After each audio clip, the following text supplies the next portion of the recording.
Because of you, the blind can finally see.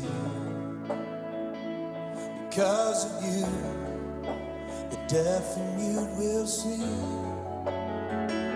Because of you, the lame will run and leap. Because of you, the prisoner runs free. There is no other that fills us with wonder. Lord, I'm amazed by all you do.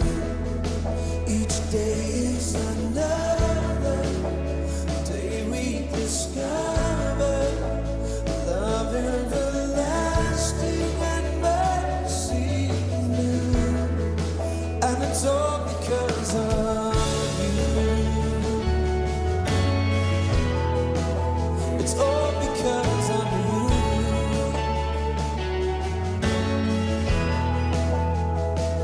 Because of you, tomorrow has no fear. Because of you, death stings disappear. Because of you, the grave is not the end. Because of you, the dead will live again. Come on. There is no other fills us with wonder. Lord, I'm amazed by all you do. Each day is another day we discover love everlasting and mercy new. 'Cause there is no other fills us with wonder. Lord, I'm amazed by all you do. Each day is another day we discover love everlasting and mercy new. And it's all because of you. It's all because of you.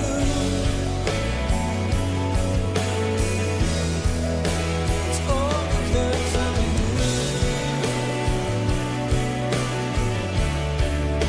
It's all because of you.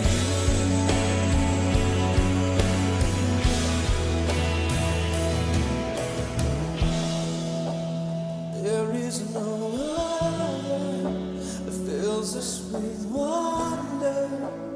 Lord, I'm amazed by all you do. Each day is another day we discover love everlasting and mercy new.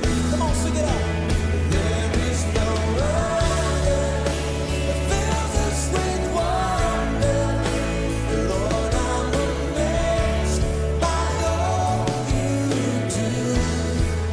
Each day is another day we discover love everlasting and mercy new.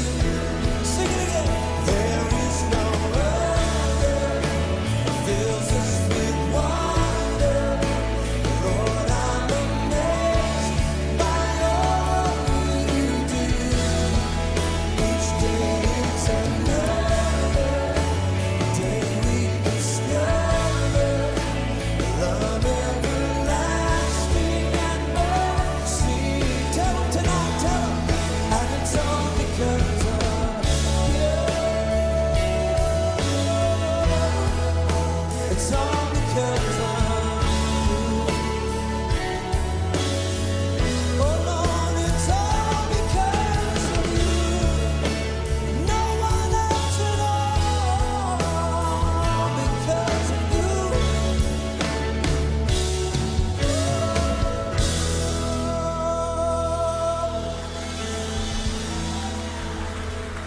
Come on, lift up your voice. Don't just clap. Lift up your voice to Him.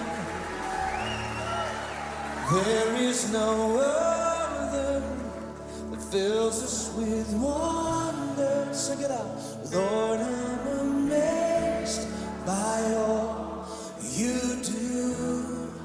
Each day is another day we discover love everlasting and mercy new. And it's all because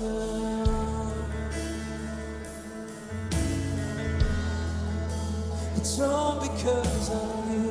Come on, just get lost in worship tonight. And it's all because of you. Thank you, Lord. I should be dead, but you kept me through. Oh, it's all because of you. I wish somebody could help me worship Him. All because of you. Come on, come on. All because of you.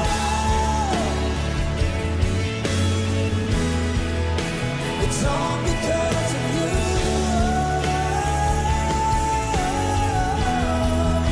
It's all because of you.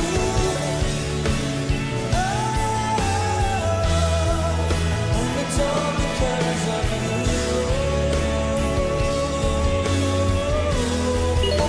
It's all, it can only be you, Lord. It's all because of you.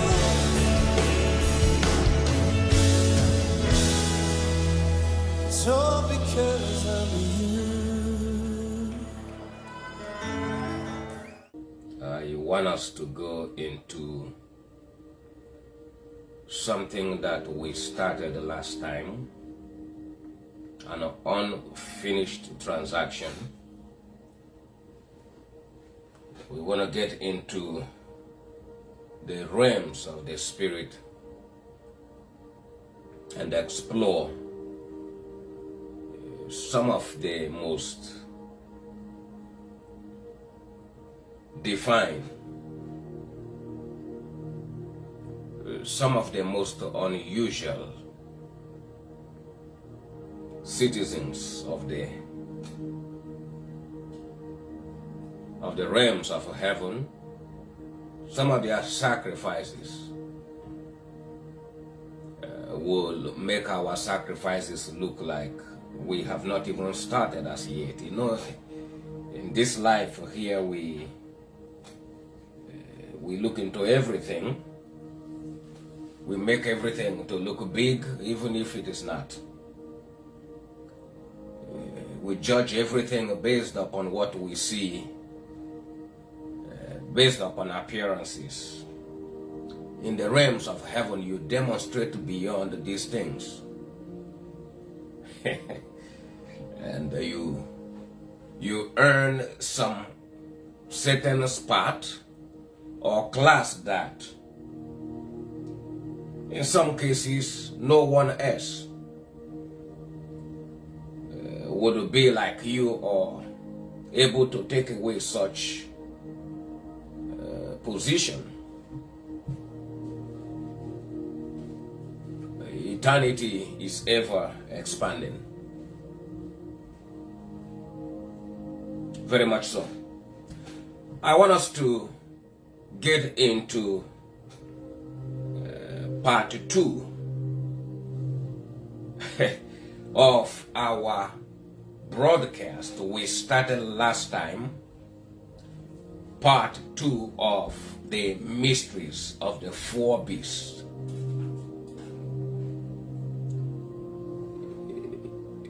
If you have not come in contact with some of these heavenly people, if you read through the book of Revelation, you would look at it and you will not know where to begin or where to end with it because of the intricacies, the depth of that revelation. Remember something, people. That revelation deals with extraordinary languages. Because you are dealing with the law of unification where everything comes together as one. You are dealing with graphical languages.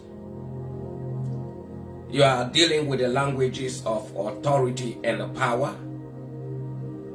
You are dealing with the creative capacities that are not parallel to anything that the earth has seen.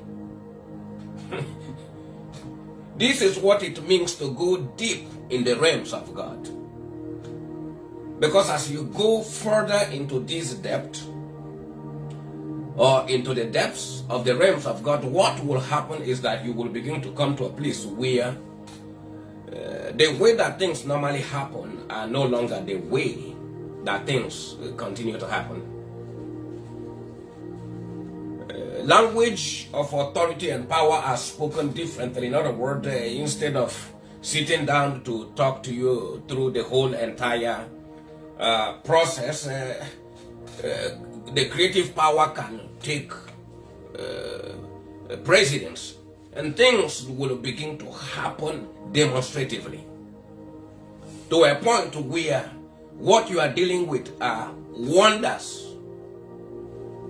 This is what we call expressive language, where you bring together creative things instead of talking about those things. Oh, this exists.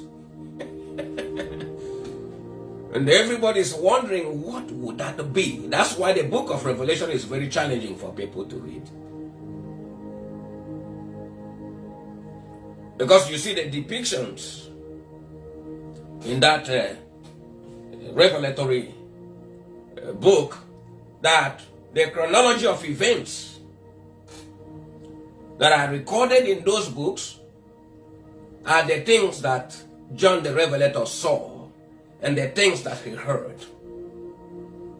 There was no room to attach any addendum, extra personal opinions or point of view in this dimension. So as you are seeing these things, you are writing, you are documenting, you are declaring, this is the way that the glory of the Lord works. If you are going to deal with the glory realms, you see that when you are dealing with demonstrative language, you can become the living example.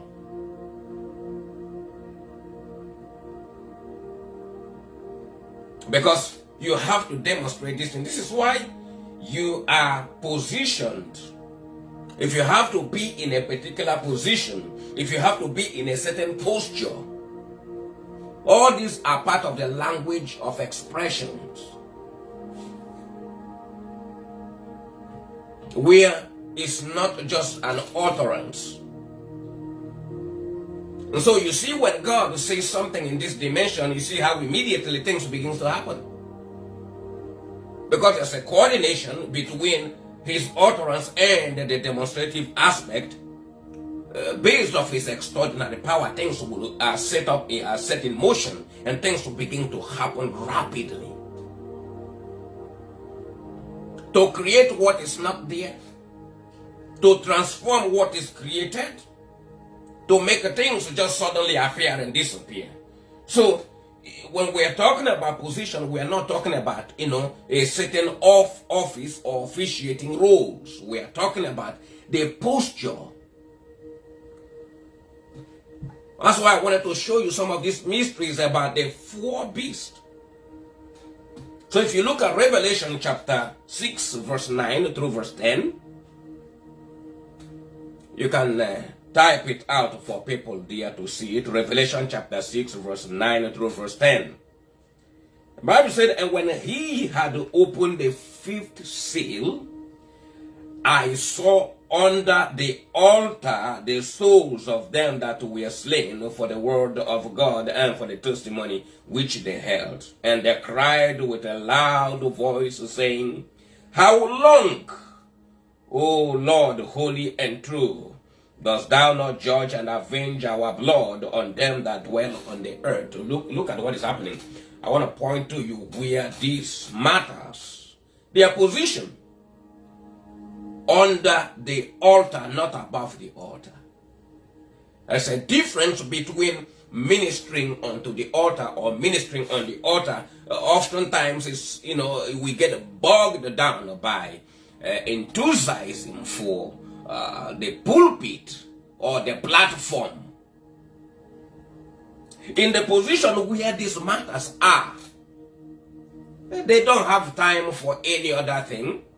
You see what they are doing, they are talking to God about judgment, because they know that the next move of God that will bring satisfaction to what they are calling for is the judgment of God.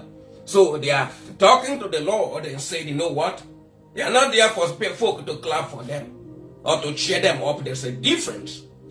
When you are standing on a platform, oftentimes we get carried away and everything becomes a performance, especially if the power of God happen to be present where things begin to happen and people start to cheer, they get carried away.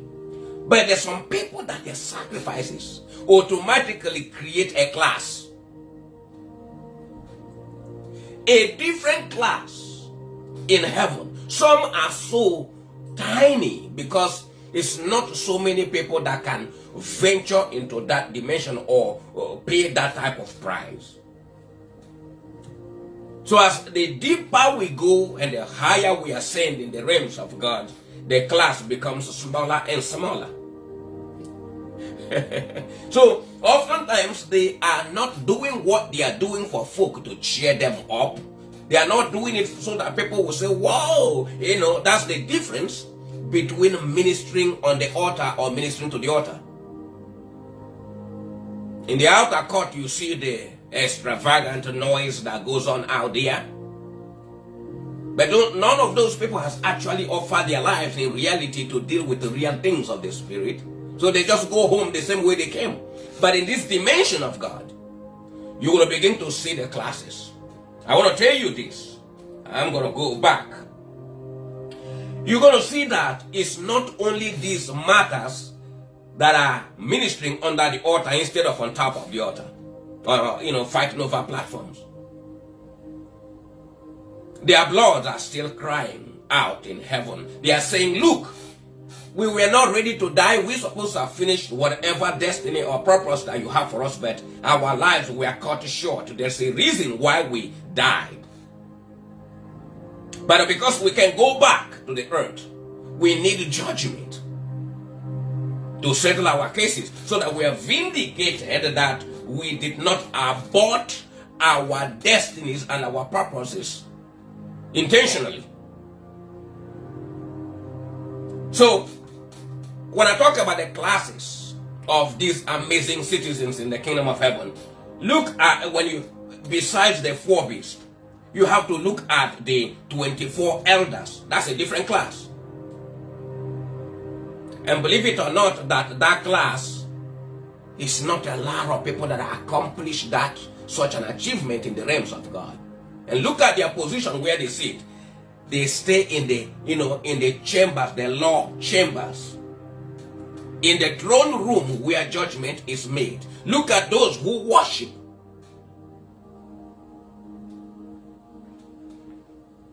I have also met with some super warrior angels who do excessive or extraordinary battle or warfare in the spirit realm. And there was so much power of God on their lives that the Lord literally froze them up. If you wave your hands around them or say anything, it's like they don't have no life at all, and they have to sit on that posture until maybe sometime it will be their moments for God to unpause them and release them to go and do whatever they are positioned to do. So they don't mind sitting in that position there. I actually looked at them I went from one to the other one, and I tried to find out what in the world is going on. At the point, I questioned inside my heart, and I said, and you say that these guys are super warrior. What in the world? Because there was no movement, no nothing. They are suspended, frozen up. So they are not living their lives in times of, so that everybody will cheer us, or for the pleasures of life. They don't have time for that. Okay? There are people that live their lives for the pleasures of life. They want to get everything, extract everything from life. They want to be satisfied. But there are some people in the realms of God that will sacrifice until they never finish sacrificing. And they don't mind adopting, embracing the fullness of that depth of sacrifices. That you see them, nobody will tell you that. They are just different. When the Lord took me to the Crystal Sea, I'm going to come back and teach on the mysteries of the Crystal Sea. The people that move in that dimension, very handful of them. But if you see them, you see they are pale white. They live inside that dimension and swim more than fish. Nothing else matters to them except the greatest revelation of the Lord God Almighty. That's what they live for. They don't live for nothing else. And they don't mind the condition that they're in.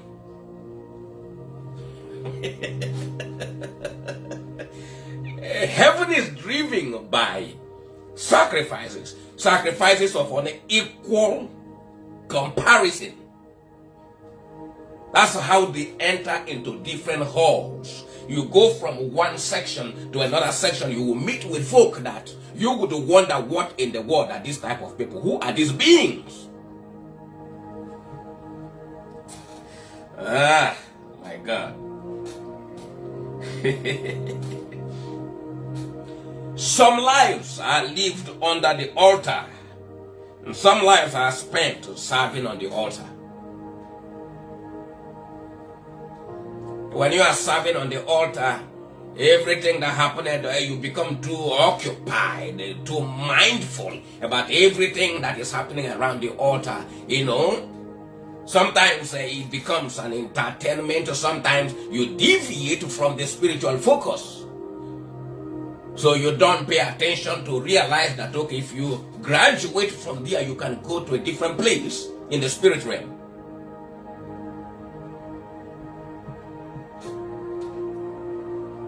That's how you differentiate and judge between occupying a platform and sacrificing your life to fit your spiritual position in Him. Every position in heaven is all about a sacrifice.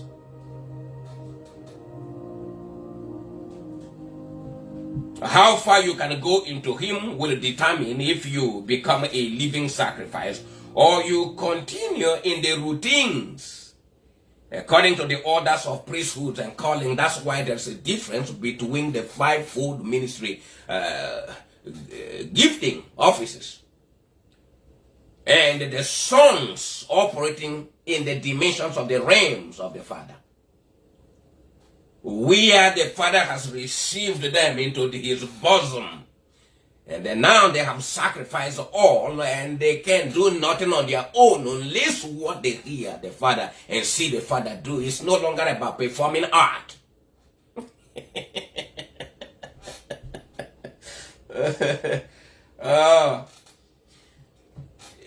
If you are dealing with a calling role in the fivefold ministry offices, you will find yourself that you will remain functioning in the roles of your calling, perhaps even until the end of your life, without accomplishing the spiritual transition. You will not understand that there's a need to shift, enter a different place. So you just keep doing the same thing year after year after year, because you are doing just an assignment. You are accomplishing that assignment until you leave this life. You will leave your choir robe down here, and another person will pick them up and then will start moving forward. But the realms of the sons is the place where they are established permanently. Their positions don't change. This is why the sacrifices become so demanding. Image after his likeness is showing how far your life has gone into his life, not how long you have been ministering in the ministerial offices according to your respective duties or assignments.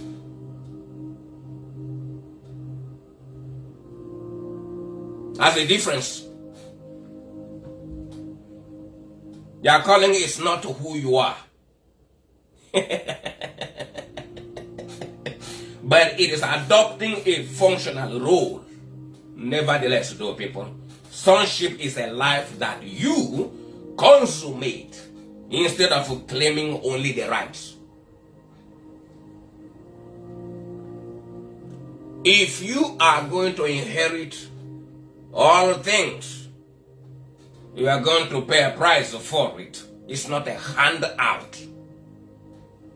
That's why when you deal with the ministerial calling and the officiating roles into those offices, it's all about ministering. Okay? It's all about ministering, and you work day and night for that work of the ministry. And if you can hear from God, then you have to entertain. That's the difference. Because you have to make something happen.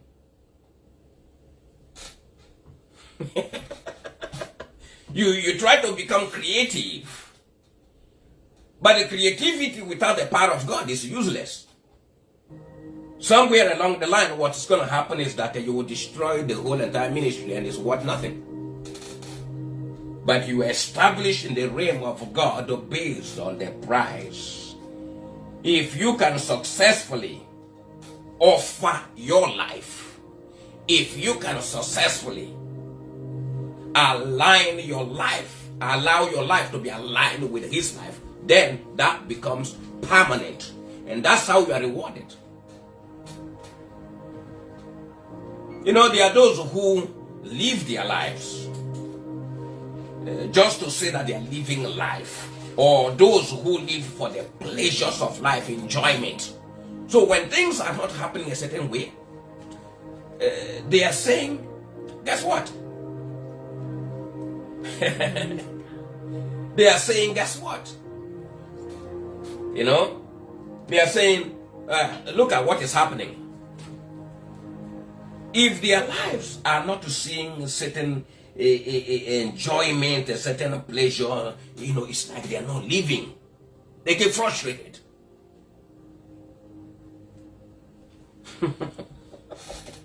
There are also those who sacrifice their lives wholly, so they are no longer living for the sake of the pleasures and thrills of life. This is how they achieve enormous reward in heaven. They achieve certain position that other creations will look at and they wonder, how in the world did that happen? They exist. Their dimensions of sacrifices, because of their purposes and destinies, have altered their biological and genealogical traces to a point where their backgrounds cannot be traced. They don't mind that they actually lose their names. They actually lose their lives. They lose all their identity, the whole entire makeup. You know, in the earth realm here, when you deal with the issues of the anointing, the sanctification, the consecration, and so forth, you find out that a lot of people of God, if they stay in that place, even if they live this life and go into heaven, it will still show on their record that some part of their lives were not fully changed and transformed.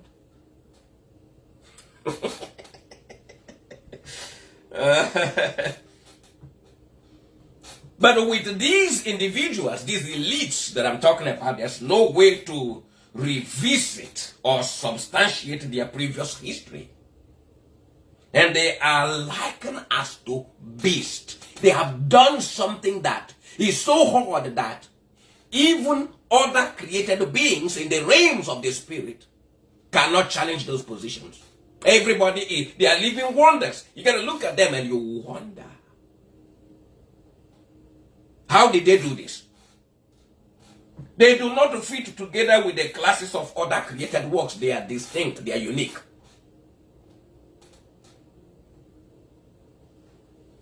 The cultural lifestyles they have embraced and embodied are no more comparable to any other creation, whether they are being or otherwise. They have destroyed every record that exists.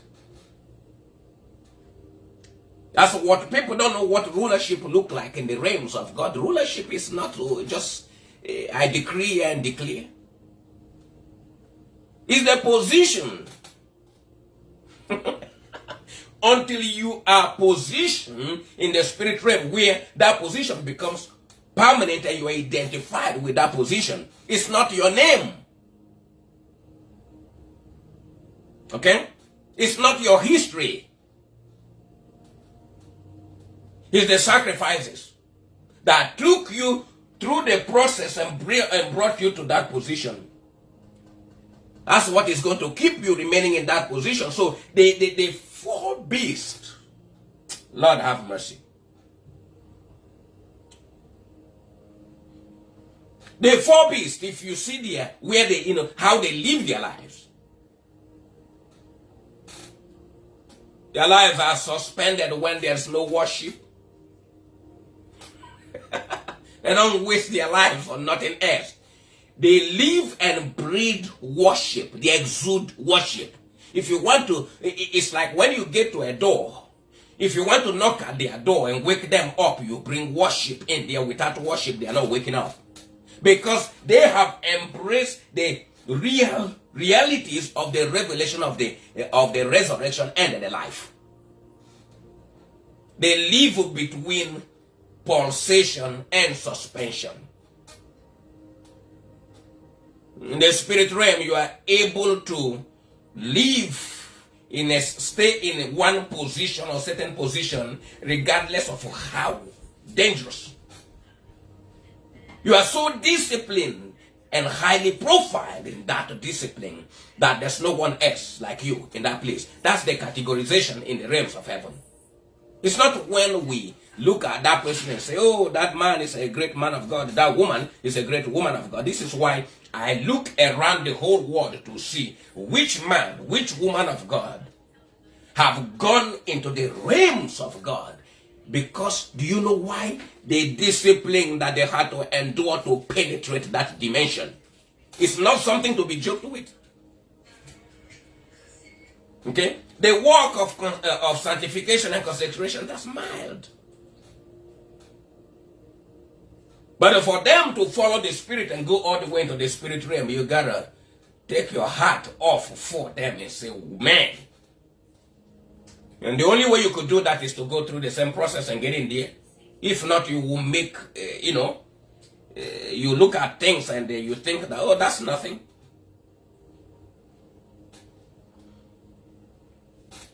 Life for the beasts are not lived for the pleasures of life because they have lost their whole appetites and they will literally need a different life.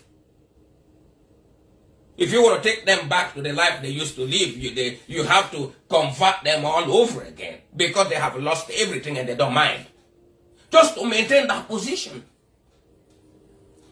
Beneath the altar, not on top of the altar. You know, the battle of the altars. People think that the battle of the altars is only when, folk come there to pray. No, folk come to the altars and battle there. Binding each other, casting each other out, fighting each other, talking about each other, just using that altar to attack the other altar. So that's the battles of the altars. It's not only demons. Because it's all about position. This one is saying, I'm doing a better job. And the other one is saying, I'm doing a better job. And the other one is saying, look at what that man. So everybody is speaking from that place. But the guys living underneath the altar, look at their focus, how it is narrowed down to one thing. These matters who offer their lives for real for the testimonies that they held. The one thing, oh Lord God, when are you going to judge? They are not saying, I curse everybody that did this to us. That's what happened with the battles of the altars.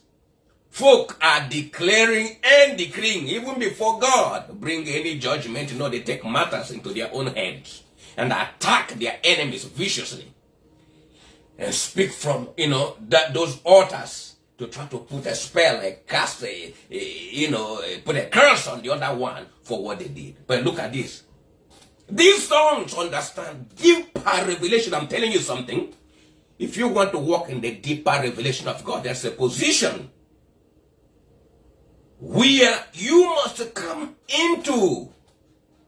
And once you occupy that position, depending on the proximity that position grants you or give you access, the closer you are to the Father, that throne area, or even go beyond to try to chase him into the infinite dimensions, you will begin to hear things that no other creation has ever actually had access to. This is why in heaven, some people that will go very far, to him that overcome will I cause to sit with me and to rule, and I will give him a new name that nobody has. Oh God.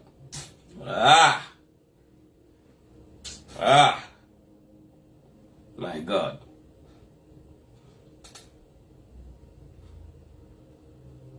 When people give sparingly to the Lord, it's because they don't understand.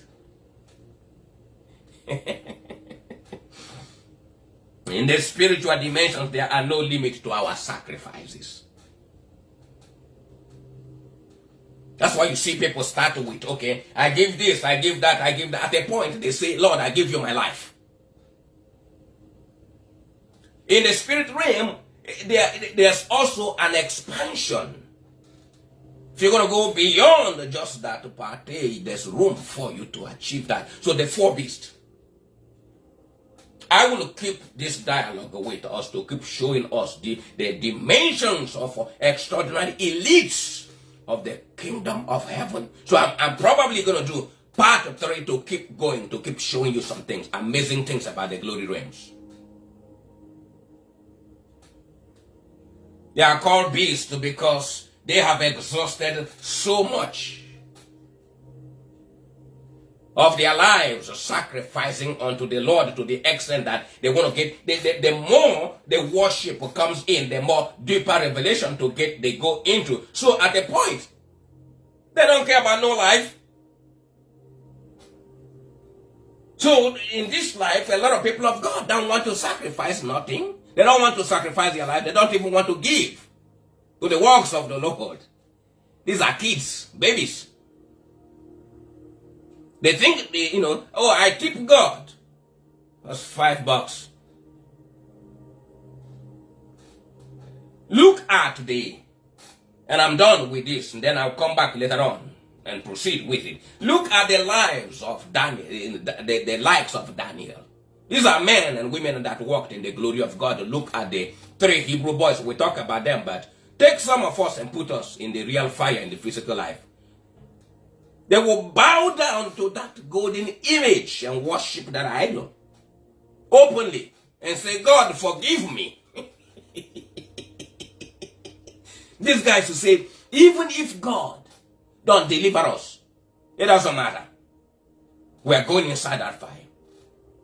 And guess who they made contact with inside the fire? The Lord appeared to them in the fire. Oh God. Oh God.